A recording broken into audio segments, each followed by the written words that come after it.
This is the limitless Keith Lee. This is Brody King. This is Angel Garza. Will Ospreay. Hornswoggle. Pentagon Jr. The Mexican Rey Fenix. King Ricochet. Concrete Rose Sunny Kiss. And I'm here to ask you to stop what you're doing, take just one moment, and bask in the glory of the Busted Wide Open. Busted Wide Open. Busted Wide Open. Busted Wide Open. Busted Wide Open. Boston Wide Open. Busted Wide Open. Thank you.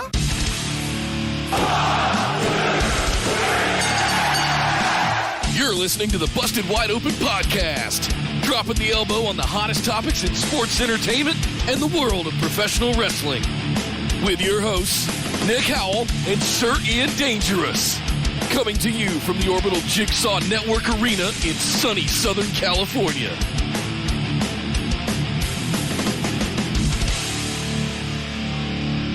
Welcome everybody to BWO Live, coming to you from across the Busted Wide Open universe of Twitch, YouTube, and Facebook. This is episode number 359 of Busted Wide Open. My name is Nick Howell. And the Shayna Baszler to Nick's Nia Jax. I am Sir Ian Dangerous, and welcome to the show. I'm always here to cost you a match, sir. Ew. Yes, we are here to talk about Monday Night Raw, which just went on last night. Monday. We're going to talk about Monday Night Raw last night, as well as the fact that New Japan announced its G1 participants and schedule. Always a happy time around the BWO offices. I must say, Nick, it's that time of year again. The best tournament in wrestling. It's time. It's time. So much to discuss today. However, thank you all for joining us. We can't get right into the show because we got to do some business. But don't worry. We promise it will be quick business. And then we're going to talk about all of that lovely, lovely wrestling that we all love so much. We are here to talk about and listen to and all that good stuff. By the way, as always, this is the main show. We are going to be talking about Raw and New Japan on this show. But right after this show, we are doing our mailbag episode. So if you're watching us live right now on Twitch, on Facebook, on the tubes of you, stick around after the show because we do answer your questions on that mailbag show. It's not too late to get your questions in if you do want to ask us a question for that show. But if you want to ask us a question, you do have to head over to patreon.com/BWO, sign up for one of our reward tiers, or go to YouTube and sign up as well on YouTube. You can do either one if you want. Just click get in linktree.com/BWO. It's got everything that you want right there. Linktree.com/BWO. You get links to everywhere. You can sign up for one of our tiers and ask questions on our mailbag show. It's just that easy, and it's a lot of fun as well. So please stick around after the show for that. I think I just did the business for you, didn't I, Nick? I kind of just did the business. Do you have more business to do? With all that said, folks, let's just head over and break down what went down last night on Monday Night Raw. Thank you, Sir Ian Dangerous. Take it away. Hey, that was actually that's the business. I'll be over here getting a snack. Easy. I'll see you guys later. Nick, we'll see you later. All right, I'll just take over the show. My job here is done. I got to the business so quickly that I didn't even get my note ready in time. That's how quickly the business happened today. Almost as quickly as we got into Tag Team Turmoil on Monday Night Raw, because it was like Monday Night Raw started and they didn't want to waste a whole lot of time. We had a little bit of a talking to from Randy Orton and Matt Riddle, who came out to the ring and did their RKBro shtick, which it's still not old for me, Nick. I still love it. It's still so much fun. Randy doing the serious wrestling Randy promo, and then Riddle coming in and just rambling until someone cuts him off. Yeah. Randy Orton saying, tonight we're going to find out which of the Raw tag teams, yes, all of them, because the division is so deep and so full of talent that they really want to push. We're going to find out tonight who is worthy of facing myself and the young stoner for our tag team championships.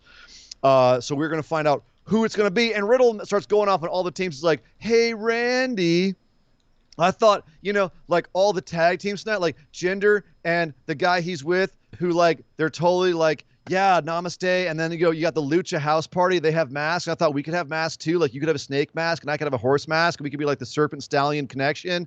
It would be awesome, man. And then we could also, Serpent Stallion Express. Sorry, Connection Express. You want to go old school tag team, it's one of the two. He starts running them all down. It's hilarious. Watching him try to crack Randy Orton and make him corpse was amazing. And the best part was he made him corpse. He actually got Randy Orton, when he said, speaking of munchies, Randy, what if New Day comes to the ring and brings pancakes? And Randy just goes and dies.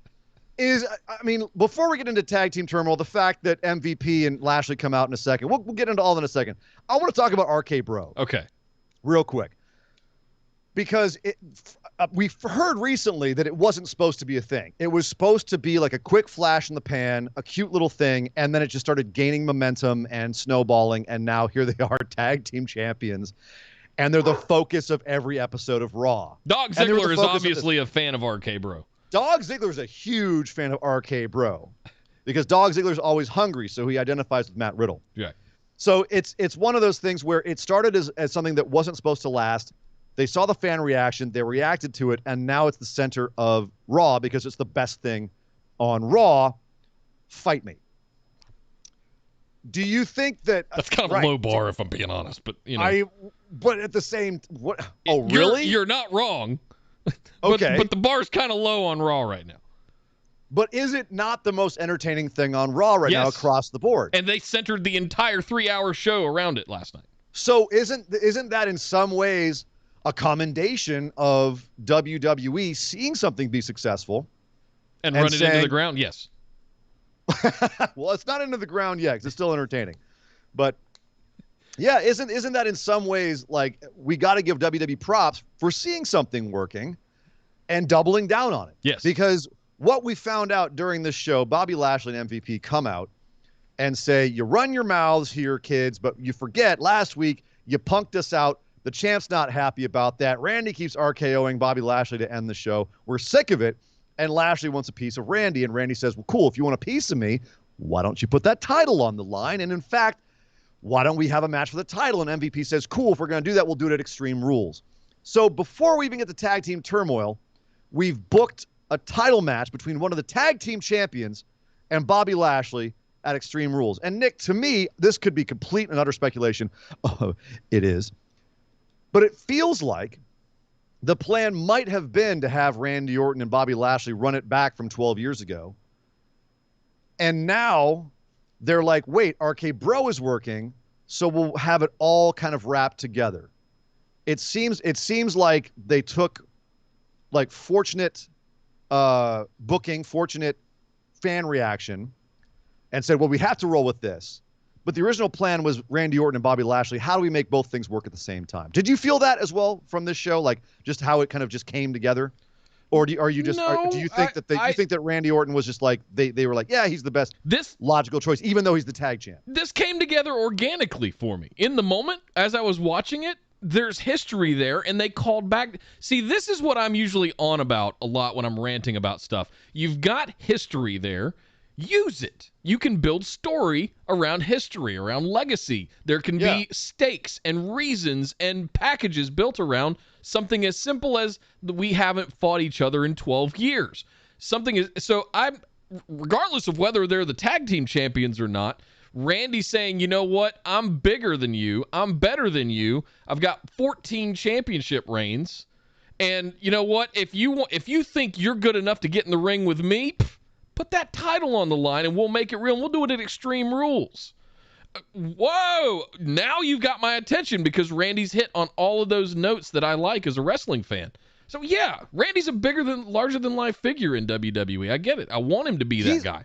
And props to Randy, because there was a while there where he was, I'm not going to say irrelevant, but he certainly didn't have he fixed a lot about how his perception in the last 3 to 4 years.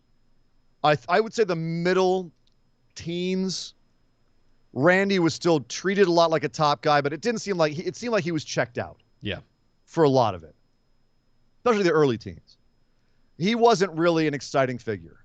Even though he was often booked as an exciting figure, he didn't feel like an exciting figure. And I think it was partly because his passion wasn't there. He was a top of the card worker, but he wasn't at the top of the card. I don't know how to say that any differently, because but he was. You were surrounded with Roman and Brock and Seth and and even Dean at a certain time. Like he was up there. He was constantly there.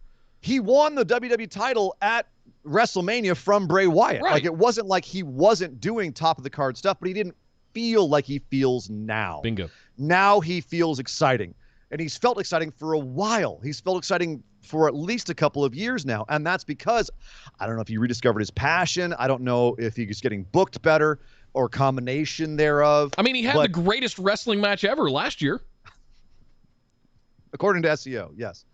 But the bottom line is that Randy is exciting now. Sheamus is exciting now. Two guys who were not exciting 7 years ago have rediscovered something, and they're having fantastic matches and fantastic feuds. And Randy in particular with this RK-Bro thing, as much as Riddle is kind of he's the spark that's making it work, Randy is playing his part to perfection. And it's so much fun to watch the two of them work together. As great as Riddle and Pete Dunne were in NXT, RK-Bro is 10 times better.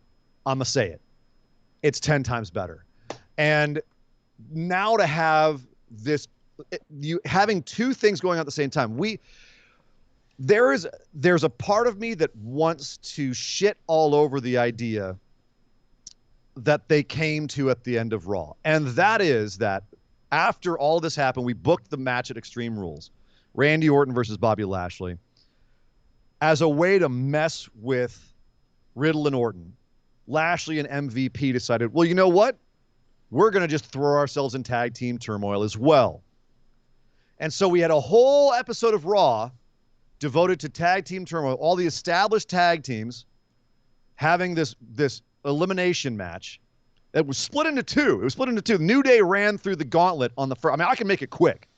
New Day ran through the gauntlet on the first half. I got some business with this, by the way. New Day beat the Viking Raiders, then they beat the Lucha House Party, and then they faced Extinction, and they beat them, but then Extinction beat everybody down as Mansoor and Ali came out, so much so that they had to stop the match and allow them to recover, quote unquote, and then restart it later on with New Day beating Mansoor and Ali, and then facing AJ and Amos, who took out New Day, who were like, at this point, just destroyed. And then AJ and Amos had to beat a fresh Hurt Business. I refuse to call them Hurt Business. It's Lashley and MVP. Hurt Business has Cedric and Shelton in it. All right, let's call it Hurt Business is long gone. Hurt Business is dead. So Lashley and MVP come out and basically take out AJ Styles because he's the weak link and win the whole thing. They sneak in at the end and win the whole thing, which basically invalidates all of the amazing wrestling that came before. New Day running the gauntlet, while it does on the one hand kind of bury the rest of the tag division under them, showing that they're head and shoulders above the rest of the tag division, and AJ and Amos still have their number. Like, that's basically what we learned from this. Rest of the tag division suck. All the regular tag teams except for New Day suck. AJ and Amos have New Day's number, and Hurt Business sneaks in at the end to win. Is what we learned from nearly an hour and 15 minutes of straight great pro wrestling. There was an interesting story built into this too. On Twitter, Xavier Woods, I think he's been having a back and forth with Simon Miller over at What Culture about the most devastating move in all of sports entertainment, the surprise roll-up. So yes. Xavier has decided to co-opt it and make his signature finishing move. And if you notice, I'm not kidding. Twice. I'm not kidding. He did it almost in every match. Or at least he tried to do it in every single match. No. He small packaged Eric in the Viking Raiders match. Right. They did it up, down, down on Jinder and Veer to win that straight up pinfall. He did a wheelbarrow facebuster. Ooh. By the way, on Grand Metalik in the Lucha House Party match, which was sick, by the way. That match was freaking awesome.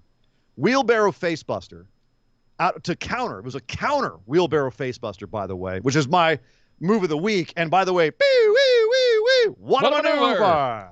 Yes, it's the Chris Jenkins what a maneuver of the week. The wheelbarrow facebuster. When was the last time you saw a wheelbarrow facebuster, let alone a counter wheelbarrow facebuster? That was nice. It was beautiful. It came out of nowhere, looked devastating. It should be someone's finisher. It's a great looking move. I haven't seen one in forever. But he's picked the surprise roll-up. But then we go on to have them face Extinction, or whatever they're being called now. Mason T-Bar. Dijak! It's Dijak! Dijak. And they face them, and he reverses the what is it? Feast Your Eyes, I guess he's calling it. He's been calling it. Into a folding press roll-up. So 2 roll-ups out of 4 right there. And then I'm trying to remember how he beat Mansoor and Ali. Did they use another one there? Yes, I believe. No, it was a limit breaker. He used a limit breaker finisher on Ali. There's a point to that, but I can't say it till we talk about something else. The bottom line is we had 2 roll-ups from Woods in the show, and I feel like he's also a guy who's really aware of the internet and memes and throws little like winking nods to stuff. Like you see when he came out and he was doing this sort of thing? Yeah. That's an Adam Cole on up down down move. He was shouting out Adam Cole as he came out at the top of the show.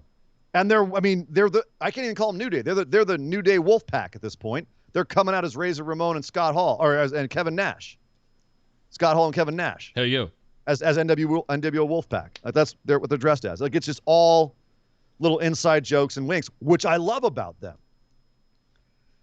But we're getting distracted here. The point is, at the end of the day, Lashley and MVP win, and now we've got the tag team titles and the WWE Championship all wrapped up between 2 teams. And next week we're having MVP and Lashley face RKBro for the tag team championships, and we know we've got the WWE Championship on the line at Extreme Rules.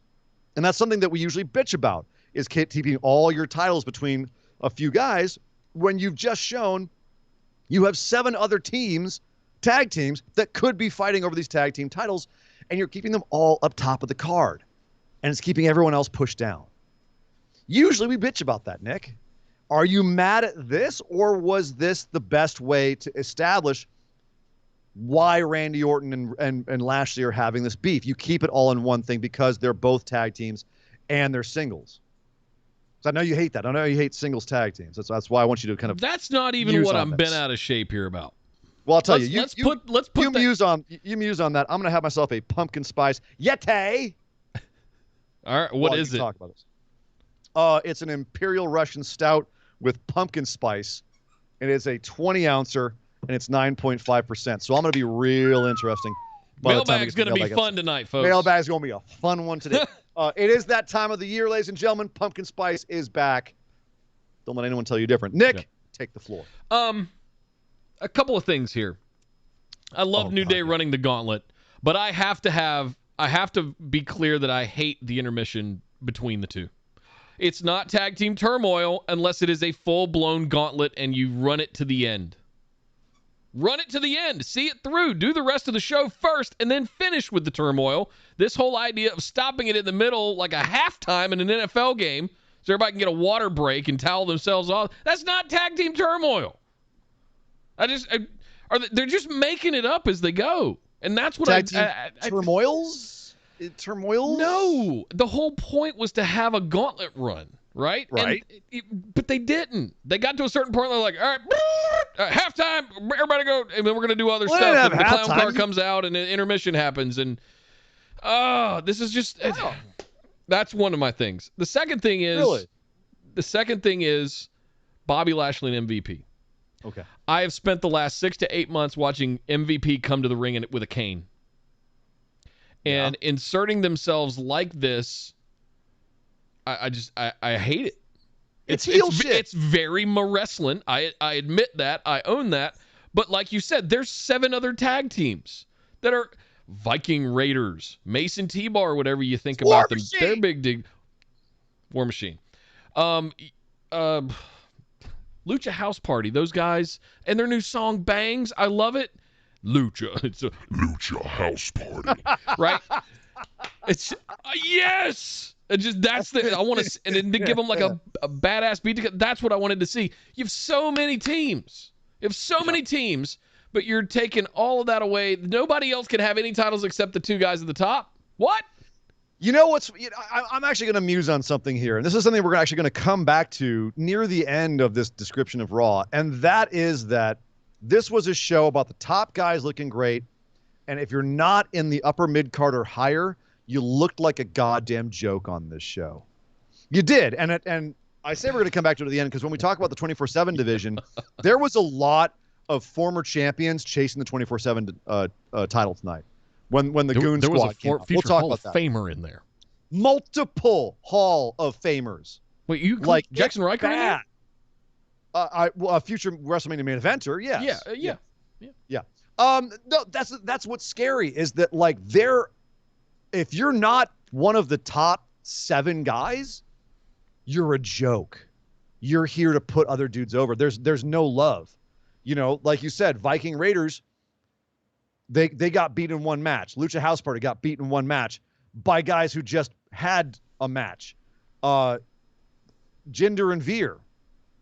Jinder, former WWE champion, controversially or not, fine. Got punked out by a team that already had a match. 2 matches. They came out second. The bottom line is that it shouldn't have to be this way. You can book everyone to be awesome. You don't have to make it so it's just the top echelon looking good. Everyone can kind of look good if you book it the right way, and not everyone is. And even though you can have it, like in storyline, it does make sense why Lashley and MVP would come shooting for the tag team championships, sneak in last, steal the turmoil match, and then get a shot. Like in storyline, you can make that work and logically make sense, but you can also protect and make everyone else look better than they did on this Raw. And that's, I think, my big complaint about this Raw is there was a bunch of good wrestling. There was a bunch of times where the people on the top of the card looked awesome, logical, like they knew what they were doing.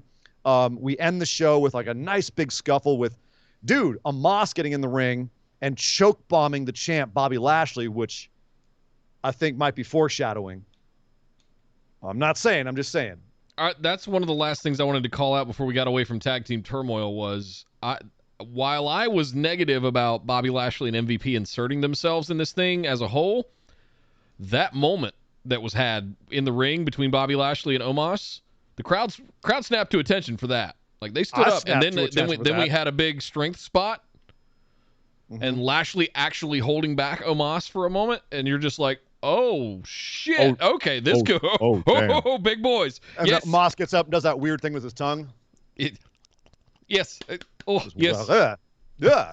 If I turn my camera off, that sounds worse, but. And then at the end, like as Lashley's struggling to his feet, he hits an RKO again for the show to go off the air. So they set up a lot at the end of the show where I was like, this is exciting stuff. I like this. But it didn't take away from the fact that I feel like it's just the top quarter of their entire roster. And there's a lot of other guys they could be making look a lot better. As we get through the rest of the show, that's going to be the theme of the show is why aren't these guys looking better? One more thing. There's no reason why they couldn't. You said something a minute ago about if you're not in the upper mid card, you're being kind of punked on a little bit.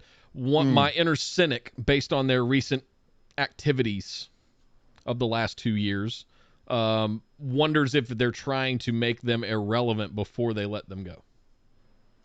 They usually do that more directly right when they know they're letting them go as opposed to consistently. I think it's more carelessness as opposed to directly burying. Yeah. Because we've seen when they want to bury somebody, when they want to bury somebody, they're going to have Nia Jax punk you out like Jon Moxley, right? They're going to bury you like they buried AJ Lee on her way out. Yeah. If they want to bury you, they're going to bury you. And we've seen how they do that. This is not burials. This is just we just don't care. There's a difference. I'm just wondering how much of the new approach affects this kind of creative when you go out and you make statements. They've got to be 6'5", 250 and not over 30 years old, right? It's if you're looking for reactivity, are they cleaning house a little bit? Are they organizing the pieces they want to keep into a corner and identifying the other resources that are expendable? No, they've been like this. I mean, if you're on the lower part of the card, if you're the catering squad, you're going to go out there and be goons. In certain segments, like that's just the way you're going to be there in battle royales, getting tossed over first. Like that is your role. They need to have guys on the bottom of the card, but the problem is they consider the bottom of the card everything from like you go down the top third, everything below that. The bottom 2/3 at the bottom of the card, and they're all guys that they don't care enough about to protect, and that's dangerous because then you don't have equity to come back to later on. We talk about the women's division, right? They got no one to face the top of the card because they don't protect the women who aren't their 1 or 2 top women, and then you have no equity to get challengers to their top women. Yep. You're not building anybody up. It's dangerous. And speaking of the women, let's talk about Charlotte Flair. All right. the top woman in WWE, arguably, Becky Lynch being the other argument, but Charlotte's definitely the top woman on Raw. Last week, she and Naya had probably one of the ugliest matches we've seen in years. And this week, they decided, let's run it back. Let's do it again. Worked great. Let's do that again. Yeah, let's do it again. Well, I mean, hey, in storyline, it does make sense. Nia Jax did beat Charlotte last week, and so she earned herself a title match this week. So it does make sense in kayfabe. But before we talk about this match, do we need to do any catching up, sir? Or are we? A lot, yes, actually. Let's put Charlotte and Nia on the shelf for now. Let's do some catching up. Yeah, you just get on the shelf. Get on the shelf, Nia. Kyle threw in 100 bits, said a holiday Raw was enjoyable outside of one spooky doll gimmick. I'm actually shocked. I can't remember the last time that happened. Holiday Raws are almost always complete train wrecks. I guess Vince not tearing everything up always makes a difference. Who knows? Nothing said he didn't. They could have written a lot the day of. Yep.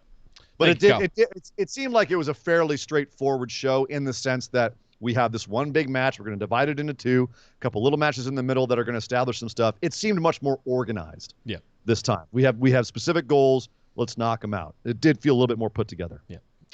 Andy Jessup, our faithful moderator. Thank you, sir. So resubscribe with a tier 1 for 10 months. That means you get a little bit of good chicken time. Thank you very much, Andy. He's hanging out over on YouTube and Facebook saying hi to everybody too. Thank you for that, Andy. Appreciate it. Kyle threw another 100 bits, said, I like the story in isolation, but could we not bury the entire division for the sake of it? You think the 4 horsewomen are bad?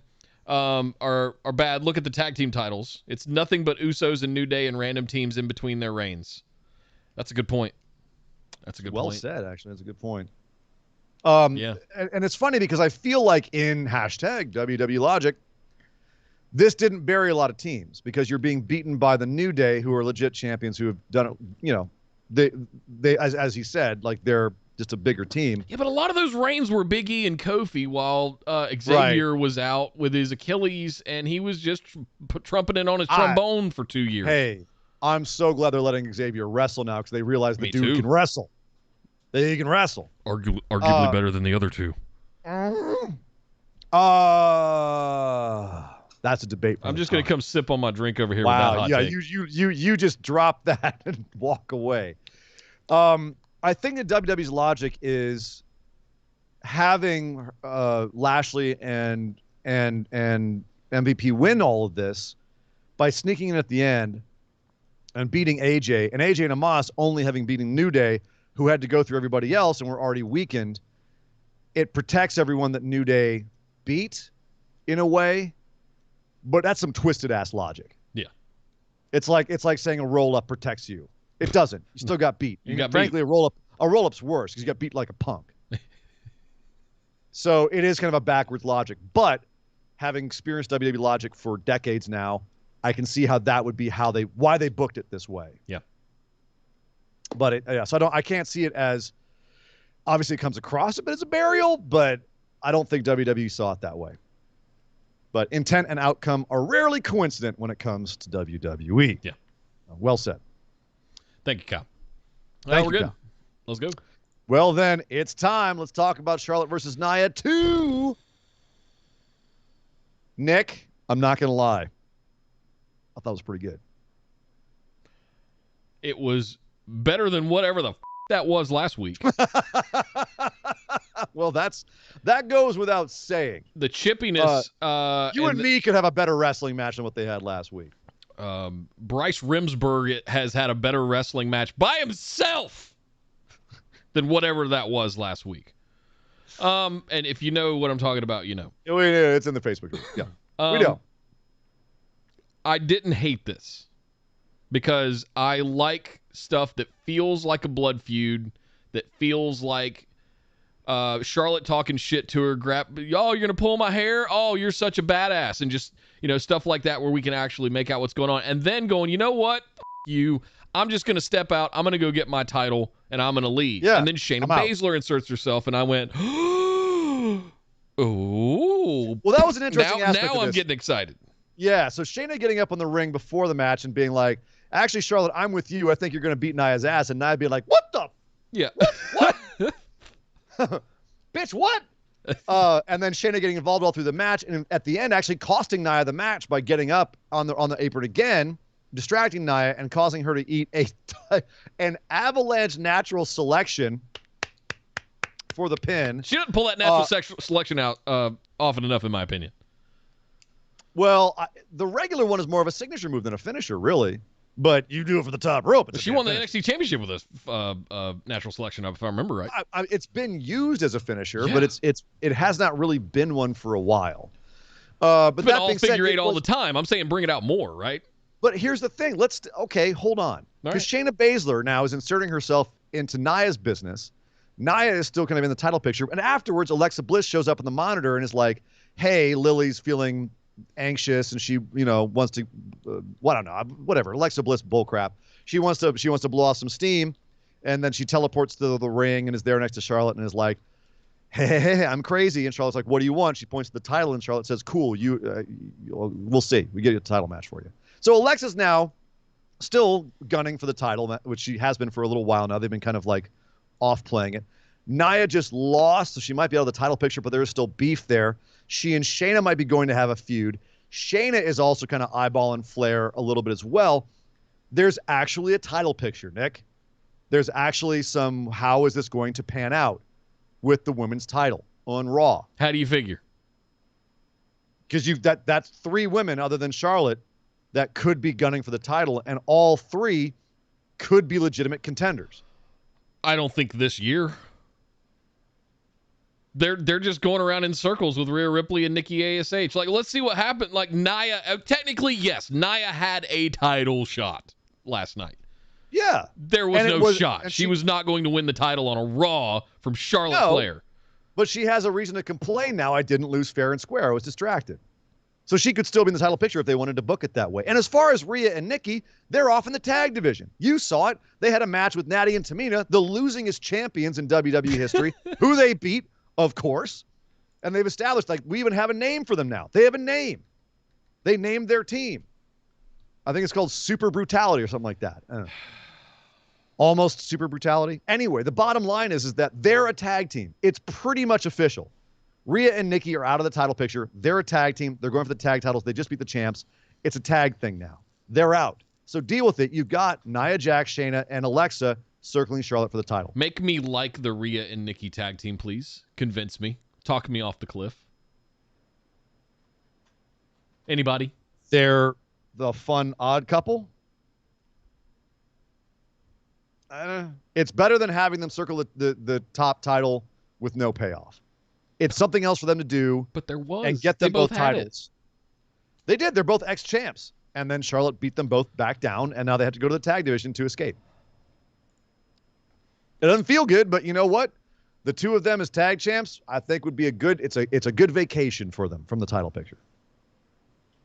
Okay. As a small vacation. Take them out. In a pick your battles kind of way. Okay. Don't die on this hill. This is not a hill I'm going to die on. It's going to die on its own. Quite possibly. But again, if it's just Alexa and Charlotte, it's going to fall flat because I don't think their audience is entirely behind the Alexa thing. Some of them are. That dude in the second row who was losing his damn mind over Alexa appearing in the ring is definitely behind Alexa Bliss and Lily. But a lot of their audience is not. Ian, would you do me a favor? And if you can, Sure. through the internet, the power of the internet, point at my title behind me that as if it's over my shoulder. Just point at it. Oh, okay, you get a title shot. You can challenge me for it then. Why are we not trying to build any kind of story? We just have people walking up now and pointing at titles.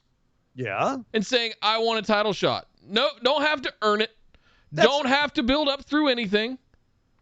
Why should Alexa Bliss be able to come out and go, I want that. Lily really wants that.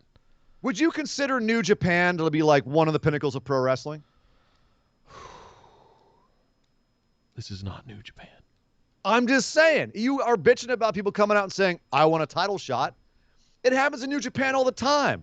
I'm your next challenger. I'm challenging you for that. It happens in UFC. On the same show it that we in did boxing. Tag Team Turmoil, where we had 8 teams Sure. go through a gauntlet just to determine who the number one contender was for the tag team championships. Right. On the same show, we've got some stupid doll coming out saying she really wants this thing, so they're going to just give it to her because she said she wants it? Beat her challenger. If you beat your challenger, your top contender. Eva Marie? No, Charlotte had just beaten Nia Jax. Oh. Okay, Nia Jax, number one contender. She earned herself a title shot. Nia Jax loses. Alexa goes, cool. You don't have anyone to challenge you for that. I'm going to be first in line. I'm going to jump out right now because you just beat the challenger. You don't have a challenger? I'm the new challenger. A new challenger has arrived.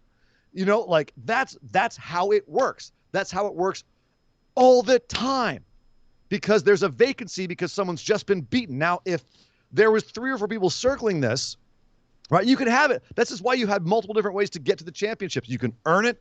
You can go through hell like a tag team turmoil, or you can just take an opportunity to piss off the champ at the right moment. Since you referenced New Japan a few minutes ago, look at Bianca Belair. What do you have to do in the G1 to get a title shot?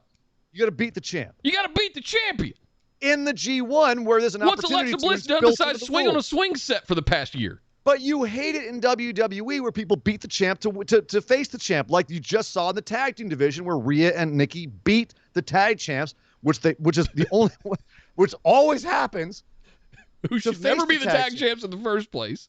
But the point is that like these are all things, these are wrestling tropes that you're bitching about. Yeah. And these are things that happen all the time. You just don't like it in this case because it's Alexa.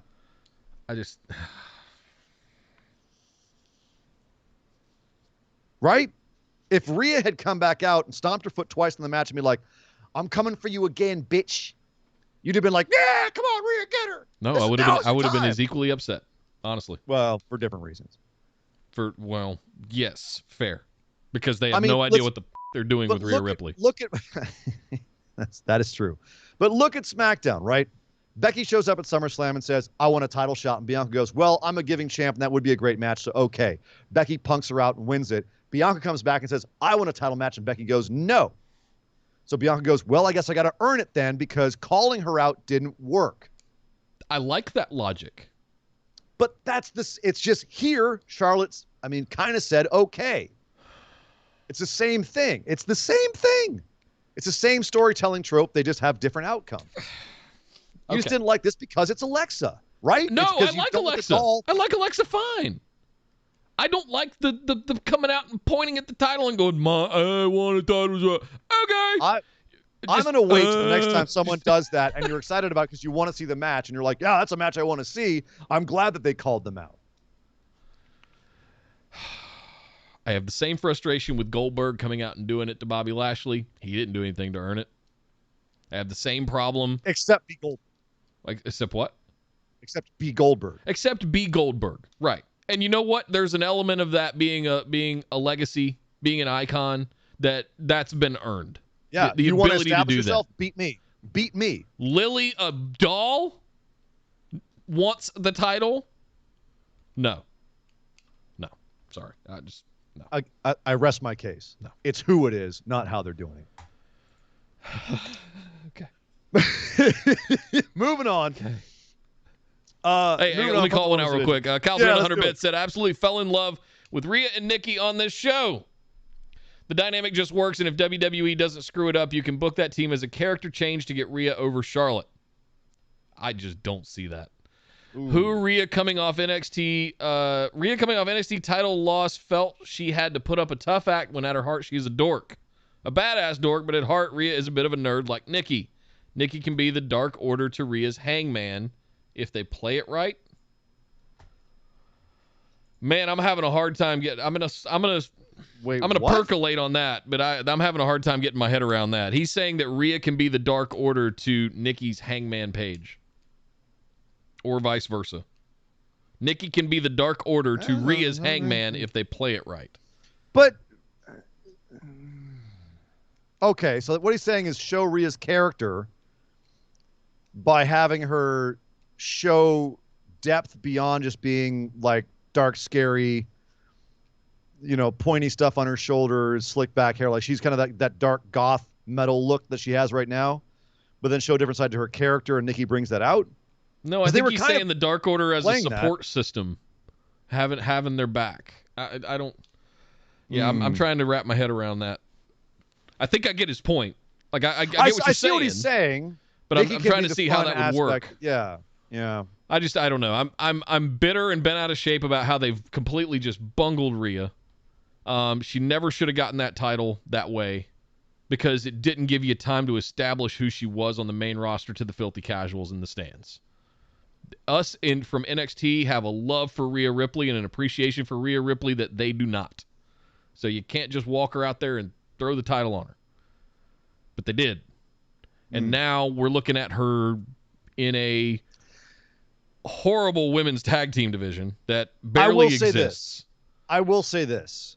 If they're dropping Rhea down to the tag division with Nikki to try to show off her character, which they couldn't build in the main title picture, and this is a way to take her back, build character, get more connection, get more depth before bringing her back to the title picture, I think that's a smart decision. Okay. Logically, on paper. Yeah. Whether they can pull it off is a whole different question. Yeah. But logically on paper, that does make sense. It's worth a shot because whatever they were doing wasn't working.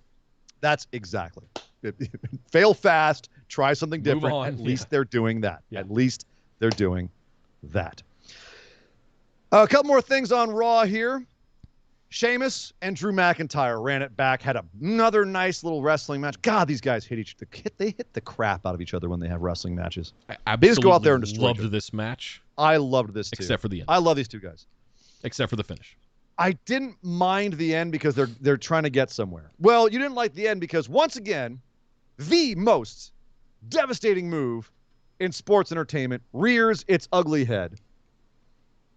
And Sheamus is able to counter Drew McIntyre after Drew ripped off his mask right at the end, kicks him in the face, and as Drew charges at Sheamus, he rolls him up, gets the win 1, 2, 3. And then Drew just beats the shit out of him after the match. Claymore, and he's dead. I want to be clear. I have no problem. Oh, dear God. What? Hold on a second. Okay. I'm going to keep going. Oh, God. Oh. I'm sorry. What's happening? So, The Rock has been disemboweled by Dog Ziggler. Oh, no. Oh, no. Literally his guts are hanging out here. No. Yeah. God. My God. This is disgusting. Dog Ziggler That man has a family. Not anymore. He doesn't. He's never going to have a been family broken again. in half. Based on what Dog Ziggler did to his lower half. He took The Rock's rocks. This is disgusting. It's a hand puppet now. Yeah. Can you smell what The Rock is? It's a horror show over here. Dog Ziggler has actually disemboweled The Rock during the show. Dog Ziggler, how? my goodness. Sir. He heard he was going to come back and face Roman Reigns, and we all know literally- what he there's thinks literally about Roman stuffing everywhere. Reigns. So Oh my please, God. I'm going to have to censor this show if you don't stop showing The Rock's entrails on the show. Okay. There's something about Dog Ziggler and Samoans. I'm not saying. I'm just saying. He's got a beef against the Samoans. No, not. Oh God. More. Oh no. There's guts and viscera everywhere. Not that viscera. All right. I'm sorry. What's Jesus? How did he get through your front door? Oh, What's Viscera God. doing in the danger zone? Dancing. If you know, you know. Oh. All right. Let me be clear about back to the match. Let me be clear about what I mean by hating the finish. I actually liked how Sheamus dodged out of the Claymore charge and countered and rolled into it like that. I liked it. What I didn't like was the fact that we had Xavier Woods doing inside cradles and surprise roll-ups all night, successfully or not, in the Tag Team Turmoil match, all matches, because they ran the gauntlet, and then it was in this one as well. Like, you've seen the movie Pacific Rim, right? Yes. Did you ever see any of the giant robots attempting to do a surprise roll-up on any of the kaiju as they were battling? No, because that's what I think of these two when I see them in the ring. They're two giant monsters, and I want to see them going to war. I want to see them beating the hell out of each other like they have been doing all year. The last thing I want to see these two giants doing is trying to roll each other up. But at the same time, doesn't it give Sheamus more heat that he punked out Drew McIntyre with a roll-up, grabbed his tights, because, a little bit of, butt crack showing means that he's got all that extra leverage that allows him to beat a former WWE champion, a guy who was unbeatable this time last year. It puts more heat on Sheamus, makes people more mad at him. Right? It's because, like I've been saying all year, he's going to SmackDown to face Roman Reigns. Sheamus or Drew? Drew. Well, Sheamus is going to be at Extreme Rules facing Damian Priest. Priest had a nice reaction to this match backstage where he said, "I love watching these two guys fight each other. I love I love them beating the crap out of each other. This is great. Can't wait to face Sheamus again because I'm going to beat him again as well." Do you want to see a Sheamus Damian Priest rematch? Like it was a great match at SummerSlam. I think they'll have another great match. But is that the match you want to see most for the U.S. Championship? No. What would you rather? Would you rather see Priest versus McIntyre? I mean, if I had to pick one, Morrison. Figure out how Morrison had a. God. Why did we have to flip Morrison right away? We could have had Morrison Priest before the face turn. We'll talk about Morrison in a minute because I got some. Right now. Okay. Let's talk about him right now because that's the next thing on the list here is Karrion Kross and John Morrison. We have, for some reason, we don't have Moist TV out in the arena, out in the ring. We have Moist TV backstage with John Morrison interviewing Karrion Kross and being like, "Hey, what's your plan? Do you want to go for the U.S. title, the heavyweight championship? What do you feel like?" And Karrion Kross is like, "Yes, I think I want to go for all those things, but first, I'm going to destroy you and end your existence." And John Morrison goes, "Haha, that's cute. No, but really, what do you want to do?" And Karrion Kross goes, "I'm going to kill you." And then we have a match. I'm trying to keep it straight over here, but I just corpsed. I'm sorry. And two guys who faced each other for the Impact World Championship and had a damn good match, I might say, and feuded for all of 2018 and 2019 and had a great feud that was very serious, went out to the ring, and Morrison sprays Kross in the face with a dripstick while Kross stands there in his goofy suspenders and looks mad. And it's essentially a squash match of John Morrison, with the exception of one really awesome spot where Karrion Kross suplexes Morrison onto the turnbuckle and he goes flying outside. It was a crazy spot. This was essentially a squash of John Morrison. And this is, by the way, this is Karrion Kross, a guy who tweeted in 2019 that John Morrison was hideously underused, and his exact hashtag was "John Morrison indubitably deserves better." This is while he was working for NXT. John Morrison deserves better. And he was tweeting that about Braun Strowman squashing him. Now on Raw, he's the one squashing John Morrison. Hashtag John Morrison indubitably deserves better. This is the one that was kind of the last straw for me on the show last night. Like, I was frustrated at the intermission. I was frustrated with all the roll-ups. I was frustrated a little bit with the finish of Drew and Sheamus after what was a fantastic match otherwise. Sure. I was frustrated with what's going on with the top of the women's division. Like, other than Shayna getting relevancy again to an extent, we'll see what happens. This was a bit of a snapping point for me. We had already seen the thing that we're going to talk about next as well, who has now filled out the Geek Squad for us. This was a big deal to me because we have bungled the debut of Karrion Kross. And I like trying new things. I like being experimental. The sex slave gimmick thing, gladiator, wannabe 300 gimp, whatever outfit, the fuck it is, yeah. Whatever. Maybe he's trying to be the machine from 8 million. I don't know. I don't understand what they're trying to do with Karrion Kross, and I don't understand in a juxtaposed kind of like, what are you trying to do with John Morrison? You just tried to start a program with The Miz. From what I understand, he's out filming Miz and Mrs. or something. Right. What happened to the Miz feud? Where's the Miz feud? That would have been a great way to get Morrison back. We've been sitting there watching Miz and Morrison for what feels like 2 years now. After he came back. And then elevate Morrison to the U.S. title division once Sheamus loses again. It's right there. That would have been the hashtag Morwrestling thing. If you wanted to Ian and I think Nick book. I think we're both on the same page. For once, it's a BWO booking, Nick. We're on the same page with this. It's a hashtag BWO booking. You've got two Morrison, guys here that are 10-fold, 100-fold better than what they're doing. And you know what? If they're having fun, kudos to them. I'm happy for them. But I know what both of those guys are capable of because we've seen it. Yeah, They've shown us time and time again. And Karrion Kross. Whether it was Impact as Killer Cross, whether it was Johnny Mundo, Johnny Impact, Johnny Blackcraft, all the different Johnnies. Well, we've seen him consistently be one of the top wrestlers in whatever promotion he's in. Yep. And he's squirting Killer Cross with a squirt gun on Monday Night Raw, ladies and gentlemen. But at the same time, like that's let me rephrase. He's squirting Killer Cross in a sex slave get up on Monday Night Raw. I have no words. That's the product, though. Like I'm surprised people are still surprised by this. Like I saw it and I was kind of like, look, this is disappointing to what I would like to see, but I'm not surprised.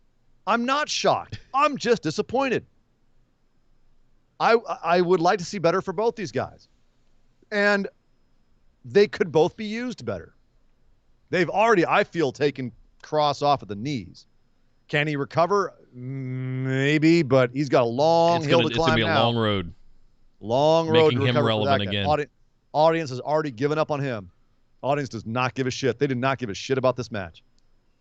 You could make Morrison real popular, real over, real quick. They're not doing what they got to do that. Yeah, by letting him wrestle. Let him have matches that are competitive.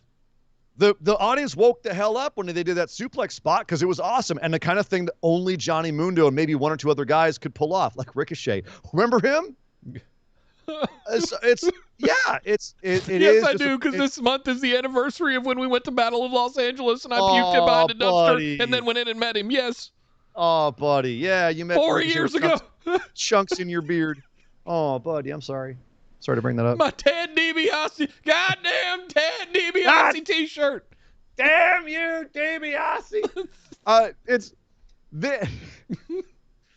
This is what I'm saying, is I'm not surprised. I'm disappointed. I want better.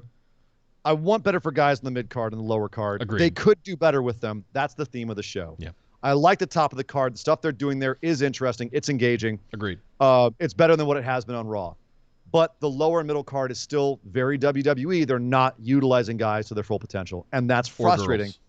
Or girls, because they could. Yep. They really could. Hey, Andy threw in 100 bits. I know it has its critics, but there's a reason why AEW has a ranking system.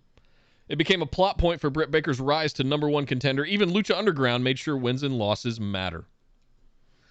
And that is, I mean, that is something that people talk about a lot with WWE. 50-50 booking, wins and losses don't matter. It's a major criticism singles about matches and tag feuds, all that stuff. That kind of stuff. It's a consistent criticism of WWE, and I think it's one that absolutely carries water because of its consistency, because of the consistency of that criticism, because we've seen people like stats. They like consistency. If you're watching something that's an imitation of a sports, even if it's a sports entertainment, part of the sports aspect of that is having the numbers to crunch, right? Like, as much as we like to sit back and just kind of let something happen in front of us and wait for a moment and not really think about it, the counter argument is we do that with baseball, right? It's probably one of the most boring sports out there. Sorry, baseball fans. It freaking is. Nothing happens, and then something quickly happens, and then nothing happens again for a long time. But you sit there and crunch numbers. You crunch stats. What's their batting average? What's their average pitching speed? Right? How many times this guy hit a home run this year? These are stats that keep us engaged when we otherwise wouldn't be. Why has fantasy sports taken off the way that it has? Oh, my God. I'm in my 16th season of a league with our friend Andy Nelson. 16 years where we evaluate individual players down to the number of running yards that they've run a football, in order to try and win a game. Like, I understand that this is not Major League Baseball. This is not fantasy. This is not any of that stuff. So at the end of the day, I don't want to try and inject that into WWE. But to a certain extent, yes, I need some kind of win-loss thing to matter. I'm actually going to take something up that's in the chat right now. Okay. We're having a little discussion over here, and it's I want to keep it civil over here. Zero Cool 69 said, take the kids to WWE for PG-13 entertainment. And if you want good wrestling and storytelling for real fans, adult fans, head to AEW. I'm going to take exception to one thing there, because it is an opinion, and I'd say it's a fair opinion. But to say, quote, real fans, I think you can be a real fan and watch WWE if you're a real fan of the entertainment that they provide. There's criticisms that can be levied at that entertainment because sometimes they undermine their own goals. If their goals are to create that PG entertainment, that PG-13 entertainment, if that's their goal, then I'd say that they do accomplish that quite a bit. Otherwise, they wouldn't still be around. They're satisfying a certain percentage of their audience. You can be a real fan and watch WWE, and be a real fan and watch AEW. They are different products entirely. We criticize WWE when they don't accomplish their stated goal. If they're trying to make entertainment for their certain audience, we're saying maybe one thing that they could try to do is to have more consistent statistics, because that might engage their audience more. If they're saying, no, we don't want statistics, we want this to just be about the moments and just be about the feeling and not to think about anything else, if that's their goal, then okay, they're accomplishing that. But unfortunately, there's another criticism, and that is that they're not keeping a lot of their talent exciting to their fans or to fans in general. And that's something that I think they have to work on. So that's a criticism I'm levying at WWE. Is it fair to say also that their priority, now that audiences are back in mass, is it fair to say that their priorities might have shifted as well to in arena entertainment over TV entertainment? Because I remember that made a difference. Sure. To a certain extent when we didn't have fans. Yeah, and Zero Cool also says they insult his intelligence, or their intelligence. I'm not sure Zero, you're what you are, but so their intelligence, Zero Cool's intelligence. And that's fair. If they insult your intelligence, you don't have to watch them. Yeah. Honestly, like sometimes they insult my intelligence. Sometimes there's a lot of wrestling that like doesn't quite match what I really want to see. That's the beauty about having it all, is I can go, this is not for me. I'm going to go watch something else. And someone else comes along and they go, man, I really love that Killer Cross or Karrion Kross John Morrison match. It was so fun. I love when he squirted him in the face, and Karrion Kross had that great facial expression, because he did. His reaction was really fun. And I go, fair enough. You know what I mean? It wasn't what I wanted to see. It's, you know what, is a great example right now with the NXT rebranding. I loved the black and gold. I loved the aesthetic. Yeah. The new aesthetic right now doesn't look like it's for me. Doesn't look like it's my thing. Doesn't connect with me in the same way. There's a lot of people it's going to connect with. I hope, for the sake of NXT. And just because something doesn't connect with me, it does. I watch it for the show. For here, this show right here. We're going to watch it. We're going to give our opinion on it. But all y'all listening, you don't have to watch any of this. If it's not working for you, move on. Really good. Other people can enjoy it. Really good analogy for us here. Sure. We've all been to a buffet, right? We've all been to a Chinese buffet. We've been to a home-style buffet, whatever buffet thing you might have gone to before. A seafood buffet at the beach. Marshall, I see you. Myrtle Beach. Yeah. Tell me the last time you went to a buffet and literally forced yourself to eat a spoonful of literally every single thing out of every single pan. You haven't. We don't have to. You don't have to consume everything that's in front of you. If you don't like asparagus from the buffet, don't get asparagus. Yeah. Some people don't like oysters. Don't eat the oysters. Sure. And it goes both ways. We're like, if someone tells me, oh, the oysters are terrible today. I would know. I don't like oysters. If it's oysters, if someone told me they were bad, I probably wouldn't try them, so I'm not taking a chance with that. But if someone told me the asparagus is bad, I might not try it. If I go over and it smells good, I might try them, make up my own opinion on it. You know what I mean? But the bottom line here is that, there's stuff with WWE that's going on right now where I look at it and go, there's a lot of WWE that might not necessarily be what I'm looking for. But I can look at it and say, objectively, is WWE accomplishing what it is trying to do? And if it is, if WWE is accomplishing what it is trying to do, then more power to them. It's their creative control over their product. But if I'm looking at them objectively and saying, are they accomplishing these goals? and looking at, for example, the John Morrison Karrion Kross match and saying, this is kind of helping Karrion Kross, but it's not helping John Morrison. And both of these guys could be worth more to WWE if they treated them differently. I then go, okay, they're not achieving their ultimate goal of being successful because they're not raising all of their guys up. But even that is subjective to what the opinion of what is and isn't successful. And the boardroom rules, Vince McMahon rules. Like there's that it is left to be subject to the opinion of who is deciding what is and is not successful. And you can't argue with the fact that they've never had a more profitable year than last year, ever. Yeah. They're doing crazy business. Yeah. So they're happy with what they're doing. They're obviously making money doing it. So there's that argument as well. You know, you cannot argue with success. You may not like the product, and if so, thank God there's other options for you. But if you do like the product, you're also looking at probably one of the most top to bottom talented rosters they've ever had. Yeah.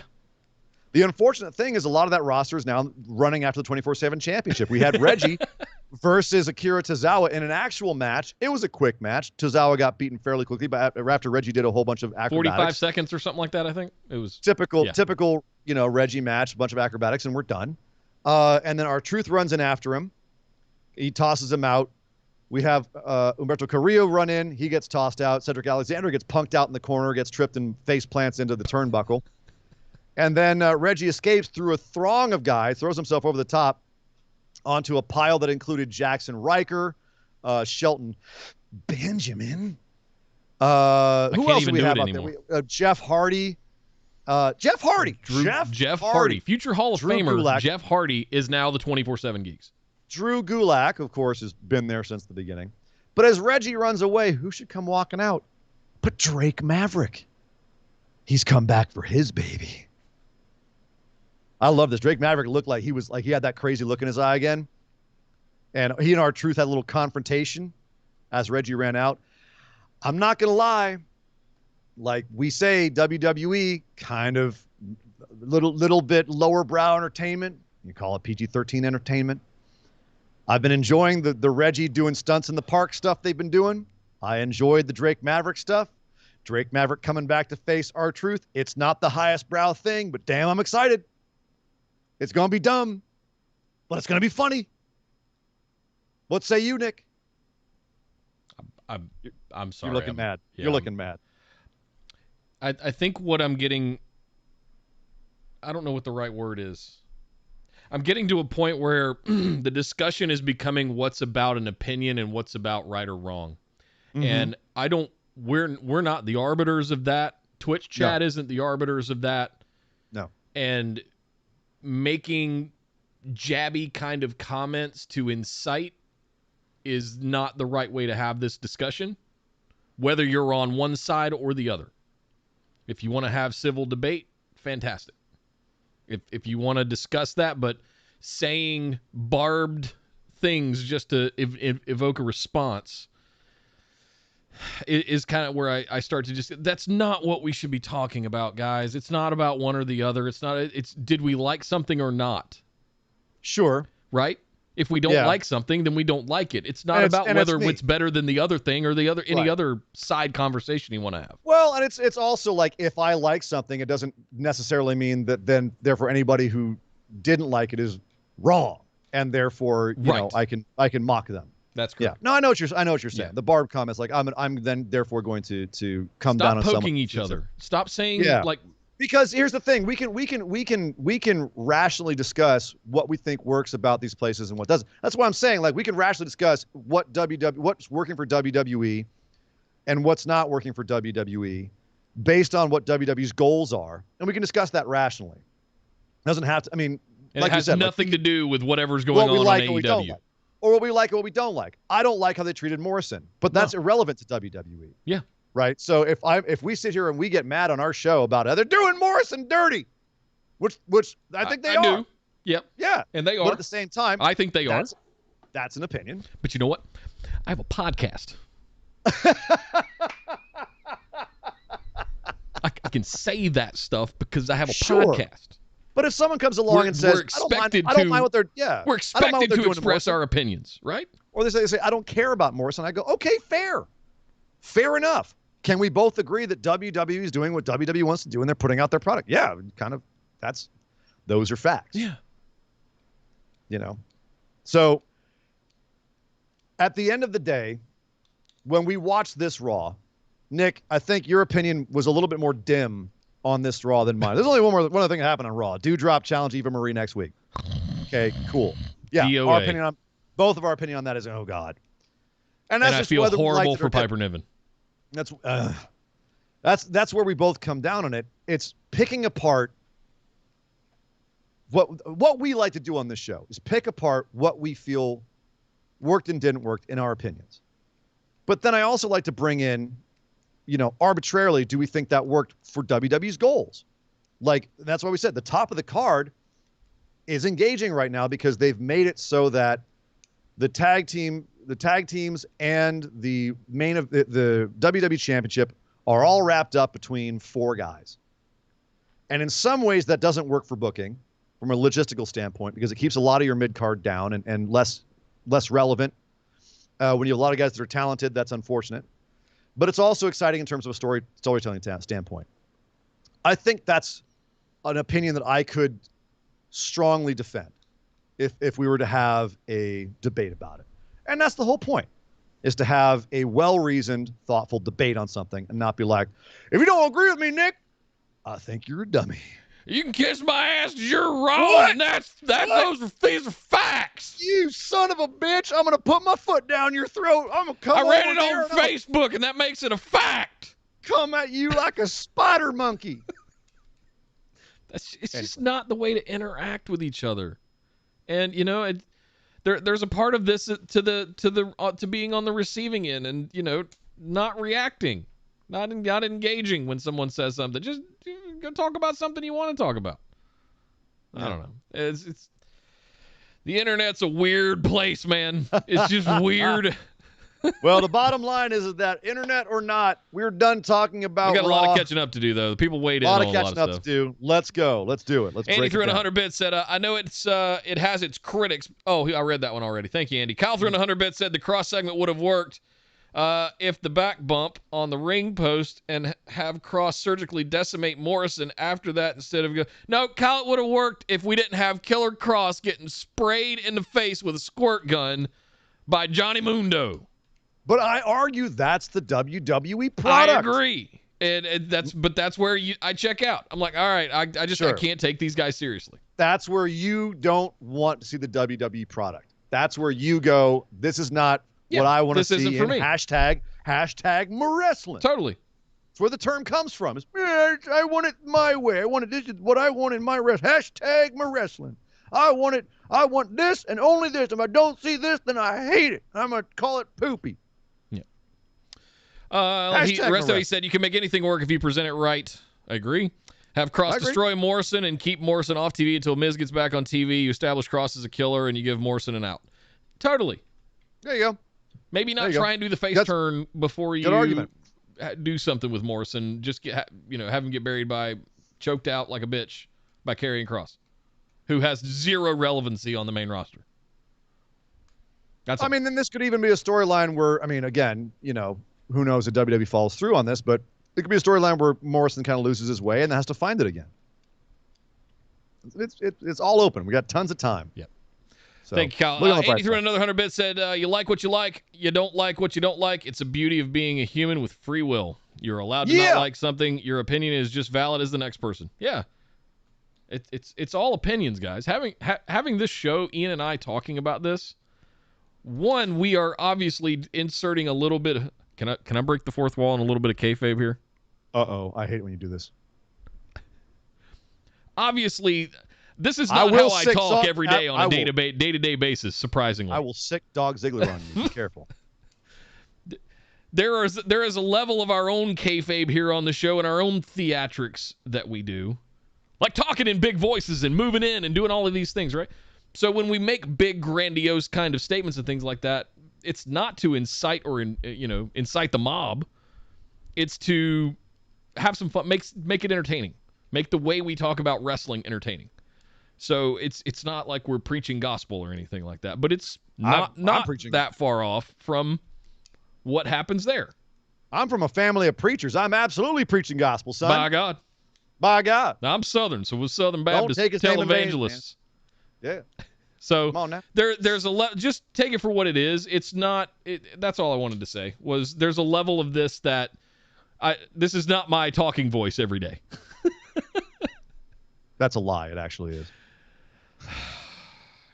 That actually totally is. Yeah. Thank you, Andy. Calder, another 100 bits said, how crazy was that bachelor party Saturday for Loomis? For Drake Maverick to go from Orlando to being lost in Miami. I want to see that Hangover movie to bridge the gap. That's funny. That would be a good WWE.com or YouTube channel to have. Having Drake and Loomis trying to find their way back to Orlando or to Miami. Where was the bachelor party? Was it in Orlando? I haven't watched it yet. I haven't heard about it. I don't know. Yeah. We'll find out. Yeah. We'll find out. Anyway, fun conversation. I think this is going to be an ongoing dialogue for the next couple of years. Fortunately or unfortunately, I think that we're going to have this. It existed during the Monday Night Wars. The only difference is podcasts and social media didn't exist. But there was definitely you had a little bit of this going. WCW is the best, only real wrestling out there. Nuh-uh. Stone Cold and The Rock is the only one that's real. This has been around in wrestling forever. Like we're not breaching any new. If you're listening to here. this show, it means you're passionate about wrestling. Yes. We are all passionate about wrestling. I love passion about wrestling. I love people to get fired up about wrestling. I love it when people have strong opinions about wrestling. I love it. And that goes for everyone in chat. I love when you guys are fired up about your wrestling. And you say, I loved this. I hated this. The thing to remember is people are not their opinions. There are actual people behind everyone's opinions. And you have to love that person. You can not love their opinion, but love the person. Yeah. You know what I'm saying? Like appreciate the person that's behind it and understand that just because they're saying something that you don't agree with doesn't mean that they're a bad person. And that's all. That's really the thing I kind of want to drive home. Like anyone can tell me pretty much any opinion about wrestling. Is like, I think Eva Marie is the greatest wrestler ever. And I'll be like, that's a strong opinion. Cool. I have thoughts on that. But at the same time, I'm not going to immediately be like, well, you're a dumbass. Because that would be mean to that person. The person behind the opinion. I'll give you a perfect concrete example. Unless that person shows themselves to be an asshole, and then it's a personal thing. It's not an opinion thing. Sheriff McDonald and I have been friends. You two. Sheriff McDonald and I have been friends for 2 goddamn decades. We have known each other and have been friends for at least 15 years at this point. We disagree on 95% of everything out there. But I love that motherfucker to death. Yeah. I absolutely love that dude. And he's a stand-up dude, and I can trust him. He's a two-tour combat veteran. I trust that dude. But it doesn't just because I don't agree with him on wrestling or any other type of shit, we disagree on almost everything. Uh-huh. But that's still my boy. Right? So the shit that you guys were going through after All Out was hilarious. Oh. And the funny thing is that the irony of all of this is that the thing that we're really upset about is that we just want people to like the thing that we like. Fundamentally, deep down, all you're upset about is that somebody doesn't like the thing that you like, or that you don't like the thing that they like, and you end up in this. Psychologically, that's really all it is. It's a mechanism that's in our head. We want everybody to love everything we love. Yeah, and God knows, Nick, there's times that we get on the show and we get really pissed off about something, and we get fired up, and our blood gets up, and we get all fierce. I drop F-bombs. Yeah. Because I want it all to be good. Yeah. I want to like it all. I love pro wrestling. I want it all to be good. And when it's not, and when I can see how it could have been good and it doesn't do it, I get pissed. Like, why did you screw it up? But for every I wanted Surrey and Dangerous, there's 50 people that thought it was the most amazing thing they've ever seen. Hell in a Cell, Seth Rollins versus The Fiend? Sure. You find me 50 people that like that. I mean, that one's a little tough, but you're sniping examples at me that I can't. I don't know if I can do that, but my point is that for everything that you don't like, there's 10 other people that do like it. And it goes back to what you were saying about how it's just because you like it doesn't mean everybody else does, and vice versa. So make it about wrestling, not about companies. Make it about the business, not about individuals. Enjoy what you enjoy. Don't what you don't. And the number one rule, Nick. Don't be a dick.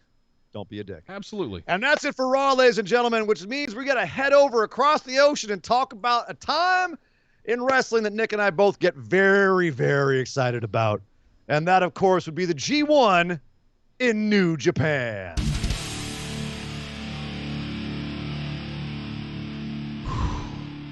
I feel like my soul has been cleansed. I feel like I've been needing to say that for a long time now that I've gotten that out. Thank you guys for letting me get that out. Yeah, that was beautiful. We've just been, everybody I think needs to go through that kind of cathartic moment of just accepting what you like and that not everybody's going to like what you like. It won't be the end of it. Like, things are getting... one of the beautiful things right now is that there's so much going on. There is so much awesome stuff going on every brand, every single promotion. That there's always going to be that now. Like, it's not just, do you like CBS or do you like ABC? We got cable now. Shit, man, you watch your CBS. I got HBO. You know what I mean? It's a beautiful world right now. HBO's the best cable channel out there because it's the one that I have and the one that I like the best. So that means it's the best. You shut your whore mouth. Exactly. What? The bottom line is that there's tons of good wrestling. Imagine if we did that about everything. Damn it, Nick. I'm trying to talk about New Japan now, man. Move on. It's the G1. It's the G1, dude. We had the contestants announced for the G1. Speaking of good wrestling, this is always some of the best wrestling you're going to see all year long. We're going to do, hopefully in the next couple days, if you're a patron, if you're a $10 patron, we're going to be doing a bonus episode running down the G1. We're going to do a little preview right here. And that preview includes who's in it. It's a very odd G1 this year. Not a whole lot of foreign talent, largely because of the restrictions in place due to COVID. And a lot of their guys are overseas. Ospreay and Minoru Suzuki are both over here. So's Lance Archer. So none of those dudes are going to be in the G1, unfortunately. But we still have a lot of Have they closed the island of Japan down for international? No, but there's a lot of guys who just basically are stuck abroad right now. And it would just be too hard for them to get back with their existing schedules. Plus, I think Ospreay just caught COVID because he came to the United States, and we're filthy. But he should be recovered soon. And as we know, Minoru Suzuki is going to be here for a couple months now. He's got Moxley on this coming Wednesday. He's going to be here in LA for GCW, I think the week after that. And then he's doing another few. He's going to be doing a few dates through October. We may see him back in AEW after that, which the more Suzuki in AEW, the happier I am. Happy boy. But why am I tingling? Let's talk G1 because the forbidden door is open and that cool breeze is coming through, baby. That's why. It's a good time to be a wrestling fan. A block, we've got Kota Ibushi back from his recovering from pneumonia. He's back. Tetsuya Naito. So we will see another Ibushi Naito match. Someone's neck is going to get broke. And Shingo Takagi, also an A block. Oh. Zack Sabre Jr. All four of those guys are going to be having matches together. Singles matches. Half-an-hour singles matches. All those guys. God. Toru Yano is in Block A, the great spoiler. Tomohiro Ishii. Yes, we will see Ibushi Ishii again. Someone might die. And then Yujiro Takahashi's in there to take a whole bunch of L's. Kenta is over there, probably going to take a bunch of L's as well. Tonga Loa, also on the L train. And Great Okan, who I don't really know. I'm pretty sure he's going to take a lot of L's, but probably going to be also middle of the pack. He's going to be a spoiler, like Toru Yano in A block. But definitely keep an eye out for Kota Ibushi, Naito, Shingo Takagi, Zack Sabre, and Tomohiro Ishii. And frankly, Kenta. Kenta versus Ishii is probably going to be nasty as well. Kenta versus Ibushi is always a strike fest.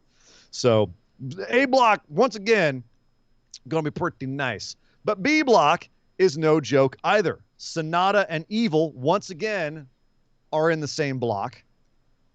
Taichi is in this block. Yoshihashi, Hiroki Goto, Jeff Cobb. And Jeff Cobb and Hiroki Goto being the same, that right there makes me happy. Tama Tonga, who we haven't seen in a while. Chase Owens making his debut in the G1. Hiroshi Tanahashi and Kazuchika Okada. Okada, Tanahashi, Cobb, Goto, Sonata, all in the same block as well. That's gonna be some good stuff there. Wow. And just a quick rundown. I put the whole schedule in our note here, Nick. Yeah, I see it. Which we really don't need. I'm looking down. I'm about 4 or 5 nights in. I'm just looking over like where the big matches are. Oh, God. Okada versus Evil. Ibushi, well, put it this Ishii. way. The last 4 days when it's going to come down to who has the points. Well, don't spoil this yet. This is for our bonus. We're going to run down all the days, but I'm just going to just a quick kind of run over the last couple of days. You got Ibushi and Naito in the last couple of days. You got Okada. Let's see, Okada, Hamilton, Jeff Cobb, Evil. Okada's Ibushi, Jeff Cobb, yeah. It's interesting. Ibushi and Kenta, they're keeping till late. That's interesting as well. They did this last year as well. They had Sonata and Evil at the end. They're closing. The last and they're closing night, again this year. Once again, we're getting that feud at the very end. And Okada and Cobb, who've been having a feud for a couple of months now, also on the closing night. So I have a feeling that that's going to be, because that's all B block. So B block's going to come down to Okada, Cobb, Sonata, and Evil right there. It looks like to me, just taking a quick look. And A block, Kenta on the last night of A block, that could be a Bullet Club spoiler thing. Naito, Okan, Saber, Tongalo. Yeah, A block's harder to call because they don't have any what I would consider big matches at the end. Takagi's facing Yujiro Takahashi on the final night of A block, which you've already called Takagi. Did you call Takagi to win the whole thing? I did. But the fact that he doesn't have any big matches at the end, he has Okan and Yujiro Takahashi. It means either he's going to drop a bunch at the beginning and have to make them up at the end. Which is what happened last year, wasn't it? And then Kenta could spoil it for Ibushi if Ibushi's in it. Yep. At the end. So yeah, right now, who do you see going to the finals? I'm saying Shingo and Okada in the finals. It's the question I ask for the last few years. Is this Sonata's year? It's always, is it Sonata's year? It's always almost Sonata's year. He's the new Ishii. Yeah. Almost ran. Yeah. Only with less never open weight. Somebody give Cold Skull a chance, you know? There's no chance for that boy. I would really love to see Sonata win the whole damn thing, if I'm being honest. You've been team Sonata for years. Yeah. And just one day you'll realize he's never going to be the guy in New Japan. Yeah, I was all evil all the time until he turned, and now I just want to see. And then Evil just screwed everybody over in LIJ, and I want to see Sonata get his. You know, He took Okada to the limit last year. It was a fantastic match. I want to see that kind of stuff again from Sonata. That was the thing last year. It wasn't Takagi. It was Sonata that lost a lot, and then he had like a late comeback. He had a big comeback, big surge at the end. And he also beat Okada. And he beat Okada. Which was a big thing for him. Yeah. For some reason, I thought it was a draw, but I might be thinking of another year. No, remember right at the very end. Right at the very end, he pulled that out. Like remember, it was like 30 seconds to go. That's what it was in the match. It was so good. Yeah. That was a great match. And they're having theirs. Okada and Sonata are having right in the middle. October 4th at Korakuen Hall, right in the dead center of the G1. So they're getting out of the way early. It's not going to be the same kind of import that it was in the last few years. Who do you see? So Takagi's the current champ, right? Takagi is the champ. I'm looking down. Who do you see if you look at all of the B blocks? He's B block, right? Takagi is A block. A block. So if you look at all of his matches, all of his opponents, who do you think has a chance at beating him for a title opportunity beyond the G1? Like I said, I feel like he's going to start off and drop a couple. He's got Ishii and then Zack Sabre Jr. and then Naito right off the bat. So he could drop and then Kenta. So he could drop a few of those. We might be spoiling our bonus episode. Yeah. He's gonna drop a few of those, and then I feel he's gonna turn it around. Like there's always one of those guys that like starts poorly. He's got a rough schedule at the beginning. Then he faces Kenta. Then he faces Ibushi.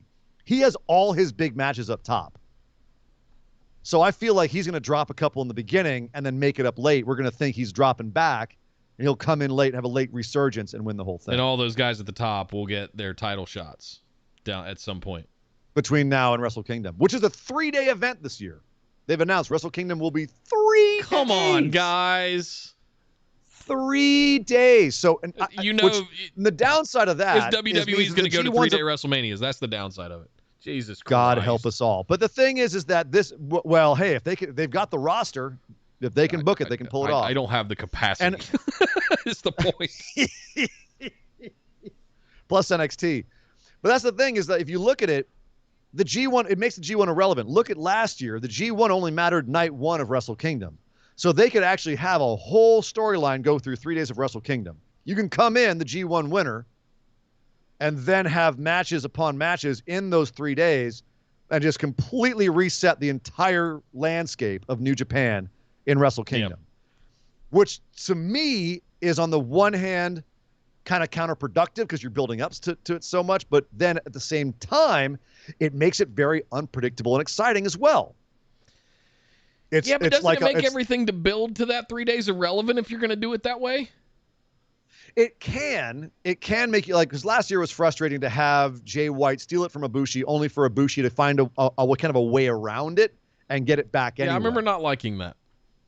Well, you know why? Because he challenged Naito. He was just like, I want to face you if you win. And they were like, okay, cool. And you were like, what?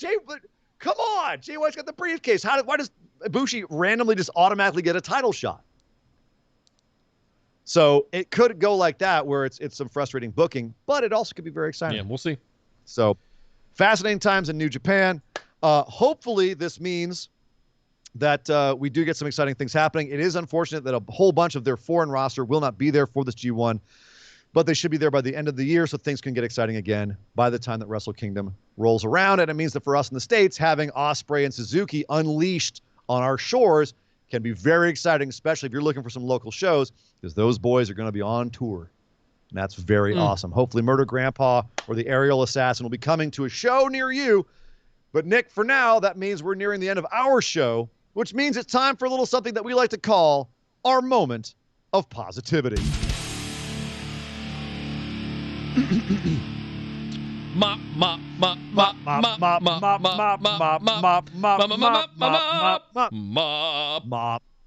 moment of positivity. That's right. It's the time on the show where we put all of that heavy shit aside and we just think about the happy, fun stuff, the stuff that made us smile, the stuff that made us laugh, the stuff that was light and easy and happy and made us feel fuzzy on our insides. And Nick, we're going to talk about it right now and spread it on out to everyone who's listening so they can leave this show with a smile on their faces. What was your moment of positivity for this week?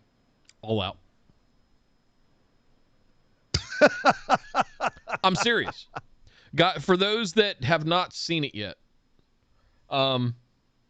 it was a rare treat in that I feel like I missed out on a lot of the iconic, legendary Pantheon pay-per-views live.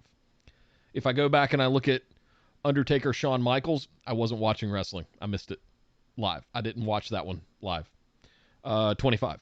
I didn't see any of the early ones as a kid. And I even gave this away on a bonus episode that the first WrestleMania that I ever actually watched live was in 2003. Because I was a broke 20-year-old. Right? I can't afford $65 pay-per-views.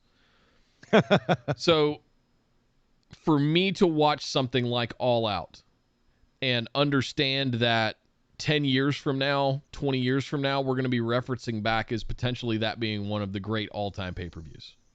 I think I just watched one live. I think I finally got to see one of those that we're going to reference back. That tag team match, whatever you think of the Bucks and the Lucha Bros, Spot Monkeys, High Fly, whatever, that was a killer match. And it was insane. So the fact that and everything else that happened on it, the debuts are going to be remembered for years. And I look at this going, my God, did I finally get to see one live that is going to be remembered in the pantheon of all-time great pay-per-views and moments? That's mine. I feel like I finally got to see one of those. So how about you, Sir Ian Dangerous? What was your moment of positivity for this week? Well, thank you for taking the entire pay-per-view What was my... as your moment of positivity. See, Zero, that's the kind of stuff that we don't say in chat. That's no. Just no. But the thing is that you're not wrong. Like everything that you said is 100% accurate. That show kicked 7 sorts of ass. But I'm gonna pick one from Raw because I was entertained by Raw. Like I was frustrated with some of the booking. I was frustrated with some of the ways they're not getting some of the people over that they could be doing. But I was genuinely entertained by a lot of Raw. And we've had some Raws recently that have really been awful. They have not been well booked. They have not been well produced. Yeah, the stuff in the summer leading up to SummerSlam was oof. Yeah, they haven't been making their roster look good. And on this one, at least there was a bunch of really good wrestling. There was a bunch of good matches. There was a lot of exciting moments. And there was Matt goddamn Riddle, who genuinely made me laugh out loud 3 times on this show. He's been killing it. And I know I've picked him as my mop a few times before, but he always is. The way that he was just rambling to Randy at the top of the show and about how they were going to take all the tag teams gimmicks, and he was just stoner rambling, and then Lashley's music starts and he goes, "Oh, come on!" I die. I popped. I totally popped for it. It's my moment of positivity. Like the fact that they looked at RKBro and said, "This is working. The fans are loving it," and they're pushing the hell out of them and giving them TV time, and Riddle's absolutely taking it over the fence. Is my moment of positivity. And somewhere in the distance, Rob Van Dam's head can be heard popping. They're openly making stoner jokes on the show, and Rob Van Dam is like, "I should have smoked the sativa." Rob Van Dam is living his best goddamn life, though. I mean, just if you follow that dude, he's having a blast right now. But yeah, can you imagine early 2000s, mid 2000s Rob Van Dam as a true stoner gimmick? Yes, I can. Yes, I can. Would have been a good time. Well, there you go, guys. Thank you, Sir Ian Dangerous, and thank you guys for joining us. Thank you for the open discussion today as well. I want to say that we need to do that more often. We need to talk about this kind of stuff openly as a community, as a society. It should, yeah. Having it needs open, to be a discussion, and as long as everyone keeps an open mind. And we're constructive and everybody's civil about it, I encourage that. But I avoid the insightful pokes. The jabs, right? It doesn't need to be delivered that way. And we know it's not meant intentionally for the most part. You certainly have trolls that come along and do stuff like that, but that's not what we're trying to say about anybody. Just be careful about what you say and how you say it, because not everybody's going to like what you like. So, thank you is what I wanted to say. Thank you for allowing us to have that discussion today. And thank you for interrupting the show, Ian, and bringing that up. And I think it's worthwhile that we have that discussion openly as wrestling fans and as a community. Linktree.com/BWO. You guys know where to find us. All of our stuff's over there. Don't go anywhere. We're going to take a quick 10-ish, let's say 10 till 50 after. We'll give you an extra couple of minutes tonight. We'll be back at 50 after, 10 till the hour. As soon as we get out of here for the BWO mailbag. Oh, we're almost at 100. I think we're at 98 now. Oh, my goodness. We're approaching episode 100 of the BWO mailbag. Very excited about that. Linktree.com/BWO. BWOmerch.com for get you some sweet swag. Coffee mugs, hoodies, t-shirts, mouse pads, minky blankets, which I wasn't even sure was a thing, but Yardy just bought one the other day. So I need one. I'm not even sure I understand what a minky blanket is. What is a minky blanket? Is that like blanket? A baby blanket? Is that like a little square blanket? I don't even know. But it'd be like a horse cool. blanket on Dog Ziggler. Linktree.com/BWO. We'll be back in a little bit, but you guys take a break, grab a drink, take a bio. We'll be back with some fun questions here in a little bit. But until then, my name is Nick Howell. You can find me on Twitter at DataCenterDude. And I am Sir Ian Dangerous. You can find me on Twitter at Sir Ian Dangerous. But by God! Would somebody stop the damn match? This show is part of the Orbital Jigsaw Network. For more episodes, subscribe to us on iTunes, Google Play, or Stitcher Radio. For details and show notes from each episode, check us out, orbitaljigsaw.com.